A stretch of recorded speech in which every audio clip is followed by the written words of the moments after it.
اگر جیسے کھیتی کو پانی ملتا رہے تو کھیتی سرسبز ہے، پانی نہ ملے تو کھیتی خشک ہو جاتی ہے۔ اسی طرح جو اللہ کی بات، دین کی بات، قرآن کی بات، حدیث کی بات، نصیحت کی بات سنتا رہے گا تو دین پر چلنا اس کے لیے آسان ہوگا، دین میں ترقی کرے گا۔ جو دین کی باتیں ہی نہیں سنے گا تو دین پر چلنا مشکل ہو جائے گا۔ دین باتیں سنیں، اللہ کی باتیں سنیں، دین کی باتیں سنیں۔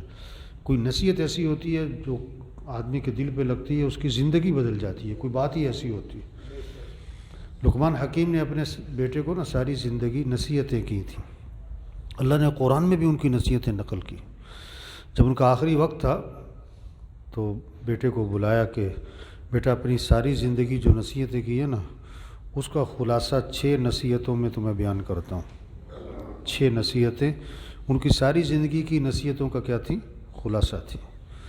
ایک نصیحت ایسی ہے اگر سمجھ میں آ جائے تو آدمی کی زندگی بدل جائے، شوق بدل جائیں، جذبہ بدل جائے، سوچ ہی بدل جائے اگر سمجھ میں آ جائے۔ پہلی نصیحت فرمایا کہ بیٹا دنیا میں اپنے آپ کو اتنا مشغول کرنا جتنا تمہارا دنیا میں قیام باقی ہے۔ کہیں آدمی 2 دن کے لیے جاتا ہے، کہیں ہفتے کے لیے جاتا ہے، کہیں مہینے کے لیے، اس کے حساب سے تیاری کرتا ہے نا۔ تو دنیا میں کتنا رہنا ہے، کتنا باقی ہے؟ آپ پوچھو نا 100 آدمیوں سے کتنی عمر ہو گئی تو 100 جواب ہیں، 20 سال، 25 سال، 35 سال، 45 سال، 55 سال۔ دوسرا سوال کرو کتنی عمر باقی ہے تو ایک ہی جواب ہے، 1 منٹ کا پتہ نہیں۔ جب 1 منٹ کا پتہ نہیں تو بھائی لمبے چوڑے چکر میں نہ پڑنا، یہ بھی بنا لو، یہ بھی بنا لو، یہ بھی کر لو۔ جیسے کوئی 1000 سال زندہ رہنا ہے، پتہ نہیں 100 سال زندہ رہنا ہے۔ بھی اگر زندگی ہو بھی تو کیا ہے، 50 60 70 سال ہی ہے۔ ہاں جی، منٹ کی خبر نہیں۔ تو پہلی نصیحت کیا فرمائی کہ دنیا میں اپنے آپ کو اتنا مشغول کرنا جتنا تمہارا دنیا میں قیام باقی ہے۔ تو 1 منٹ کا پتہ نہیں تو زیادہ لمبے چوڑے چکر میں نہ پڑنا۔ دوسری نصیحت فرمائی کہ بیٹا آخرت کی اتنی تیاری کر لینا جتنا آخرت میں قیام کا ارادہ ہے۔ اب کتنا رہنا ہے آخرت میں؟ کوئی 100 سال، کوئی 200 سال، کہ نہیں جی ہمیشہ رہنا ہے، کہ 1000 سال، کہ نہیں ہمیشہ رہنا ہے۔ جب ہمیشہ رہنا ہے تو تیاری بھی اس کے حساب سے کرو بھائی، تیاری بھی۔ جس دنیا کو اپنی زبان سے کہتے ہو 1 منٹ کا پتہ نہیں، کتنا لمبا چوڑا پروگرام بناتے ہو، 1 پلاٹ ادھر لے لو اور 1 پلاٹ ادھر لے لو اور ایک اور دکان بنا لو اور یہ چیز بھی رکھ لو، اور جہاں ہمیشہ ہمیشہ ہمیشہ ہمیشہ رہنا ہے وہاں کی کیا تیاری ہے؟ تیسری نصیحت فرمائی کہ دیکھو بیٹا مرنے کے بعد یا جنت ہے یا جہنم ہے۔ کامیاب کون ہے؟ جو جہنم سے بچ گیا اور جنت میں چلا گیا۔ تو بیٹا اس وقت تک جہنم کی خلاصی کی کوشش میں لگے رہنا جب تک کہ تمہیں یقین نہ ہو جائے کہ میں جہنم سے بچ گیا ہوں۔ تو موت پر پتہ لگے گا جب جنت سامنے آ گئی کہ بھائی بچ گیا، تو موت تک زور لگانا کہ میں جہنم سے بچ جاؤں۔ ایسے ہی نہیں کہ بس دیکھی نہیں آخرت ہے، بہت بڑی گھاٹی ہے، ہاں تو اس لیے بھائی زور لگاؤ کہ میں جہنم سے بچ جاؤں، جہنم سے بچ جاؤں۔ ہر وہ عمل کرو جو آپ کو جہنم سے بچائے، جو آپ کو جنت میں لے کے جائے۔ چوتھی نصیحت فرمائی کہ بیٹا جتنا تم اللہ کے محتاج ہو نا، ہم اللہ کے محتاج ہیں، ہم کھانے کے محتاج ہیں نا لیکن 8 گھنٹے بعد، پانی کے محتاج ہیں ہر 2 گھنٹے بعد، ہوا کے محتاج ہیں ہر منٹ میں 18 مرتبہ سانس لینا ہوتا ہے۔ تو پانی کے محتاج کھانے سے بھی زیادہ، ہوا کے محتاج پانی سے بھی زیادہ، اور اللہ کے کتنے محتاج ہیں ہم؟ بولنے میں کس کے محتاج؟ دیکھنے میں، پلک جھپکنے میں کس کے محتاج؟ سانس لینے میں کس کے محتاج؟ دل کے دھڑکنے میں کس کے محتاج؟ آپ کھانا کھا رہے ہیں، ہضم ہونے میں کس کے محتاج ہیں؟ نیند آنے میں، بیدار ہونے میں کس کے محتاج؟ پیشاب میں ہم کس کے محتاج؟ ایک اللہ کمر کا جوڑ ہلا دے، توبہ توبہ، ساری بدماشی نکل جائے، ساری پہلوانی نکل جائے، سارا جوانی کا نشہ، سارا عہدے کا نشہ، ڈگریوں کا نشہ سب نکل، ایک اللہ کمر کا جوڑ ہلا دے، توبہ تو پیشاب پخانہ بھی بستر پہ کرے گا، گھر والے بھی کہیں گے دعا کرو اللہ آسانی کرے ہم۔ تو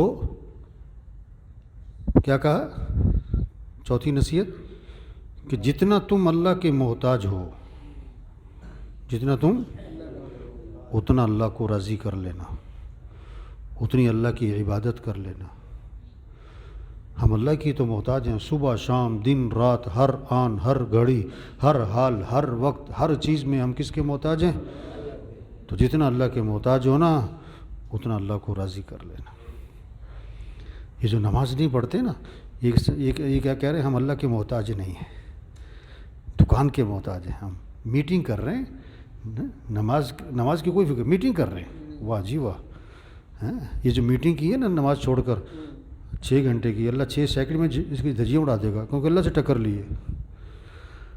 تو ساری دنیا کے سارے انسان کس کے محتاج ہیں؟ غریب سے غریب کس کا محتاج؟ امیر سے امیر کس کا محتاج؟ کمزور سے کمزور کس کا محتاج؟ بڑے سے بڑا پہلوان کس کا محتاج؟ ہمارے سارے وزیر حکمران کس کے محتاج ہیں؟ ہاں، اللہ کے محتاج ہے سب۔ اتنا اللہ کو راضی کر لینا جتنا تم اللہ کے محتاج ہو۔ 5ویں نصیحت فرمائی کہ بیٹا جتنا جہنم کی آگ برداشت کر سکتے ہو نا، اتنے گناہوں پر جرت کر لینا۔ جھوٹ بولو، گالی دو، گانا سنو، نماز چھوڑو، رشوت لو، دھوکہ دو، ظلم کرو، خیانت کرو، فراڈ کرو، لیکن اتنا کرنا جتنا جہنم کی آگ۔ دنیا کی آگ نہیں برداشت کر سکتا، جہنم کی آگ کون برداشت کرے گا؟ یہ گناہوں کے پیچھے جہنم کی آگ چھپی ہوئی، یہ جھوٹ کے پیچھے، یہ گالی دینے کے پیچھے، یہ نماز چھوڑنے کے پیچھے، یہ رشوت کے پیچھے، یہ سود کے پیچھے، یہ دھوکے کے پیچھے، یہ فراڈ کے پیچھے۔ کیسے کتنے فراڈ کرتے ہیں، جس کا جہاں ہاتھ پڑتا ہے، کسی کا ہزاروں میں ہاتھ پڑتا ہے، کسی کا لاکھوں میں پڑتا ہے، کسی کا کروڑوں میں پڑتا ہے ہاتھ۔ تو اتنے گناہوں پر جرت کر لینا جتنا جہنم کی آگ برداشت کرنے کا کیا ہے؟ حوصلہ ہے۔ 6ٹھی نصیحت، آخری نصیحت فرمائی کہ بیٹا جب کوئی گناہ کرنا چاہو، تم نے گناہ کرنے پر آ ہی گئے ہو، تم نے کرنا ہی کرنا ہے تو کر لو، لیکن گناہ کرنا چاہو تو کوئی ایسی جگہ تلاش کر لینا جہاں اللہ اور اس کے فرشتے تمہیں نہ دیکھ رہے ہو۔ آدمی نے غلط کام کرنا ہو نا، جو چھپ کے کرتا ہے نا، کوئی دیکھ نہ رہا ہو، تو کون دیکھ رہا ہے؟ استاد نے شاگردوں کو ایک چوزا دیا کہ وہاں ذبح کر کے لاؤ جہاں کوئی نہ دیکھ رہا ہو۔ کوئی 2 منٹ بعد ذبح کر لایا، کوئی 3 منٹ، کوئی 4 منٹ۔ ایک شاگرد دیر سے آیا، ذبح بھی کر کے نہ لایا۔ استاد نے کہا تم آئے بھی دیر سے، ذبح بھی نہیں کیا؟ کہ جی آپ نے شرط لگائی وہاں ذبح کرو جہاں کوئی نہ دیکھ رہا ہو۔ میں جگہ جگہ گیا، جہاں جاؤں اللہ دیکھ رہا ہے، جہاں جاؤں اللہ دیکھ رہا ہے، اس لیے دیر بھی ہو گئی، ذبح بھی نہیں کر لایا۔ تو استاد نے کہا یہ سب فیل ہو گئے، تم پاس ہو گئے۔ تو کون دیکھ رہا ہے؟ یہ 6 نصیحتیں کی لقمان حکیم نے اپنے بیٹے کو اپنی آخری وقت میں، اپنی ساری زندگی کی نصیحتوں کا خلاصہ نکالا، اور ایک نصیحت ایسی ہے کہ اگر سمجھ میں آ جائے تو آدمی کی زندگی کا رخ کیا ہو جائے؟ صحیح ہو جائے۔ تو بھائی دیکھو آپ نے یہ 6 نصیحتیں سنی نا، اب یہ آپ دوسروں کو سناؤ۔ دوسروں کو جب آدمی کہے گا، سنے گا، کہے گا، سنے گا، تو سب سے پہلے فائدہ کس کو ہوگا؟ اسے خود ہوگا۔ اللہ عمل کی توفیق دے۔ الحمدللہ رب العالمین والعاقبۃ للمتقین والصلاۃ والسلام علی رسول۔ اگر جیسے کھیتی کو پانی ملتا رہے تو کھیتی سرسبز ہے، پانی نہ ملے تو کھیتی خشک ہو جاتی ہے۔ اسی طرح جو اللہ کی بات، دین کی بات، قرآن کی بات، حدیث کی بات، نصیحت کی بات سنتا رہے گا تو دین پر چلنا اس کے لیے آسان ہوگا، دین میں ترقی کرے گا۔ جو دین کی باتیں ہی نہیں سنے گا تو دین پر چلنا مشکل ہو جائے گا۔ دین باتیں سنیں، اللہ کی باتیں سنیں، دین کی باتیں سنیں۔ کوئی نصیحت ایسی ہوتی ہے جو آدمی کے دل پہ لگتی ہے، اس کی زندگی بدل جاتی ہے، کوئی بات ہی ایسی ہوتی ہے۔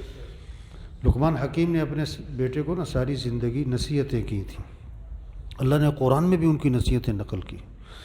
جب ان کا آخری وقت تھا تو بیٹے کو بلایا کہ بیٹا اپنی ساری زندگی جو نصیحتیں کی ہے نا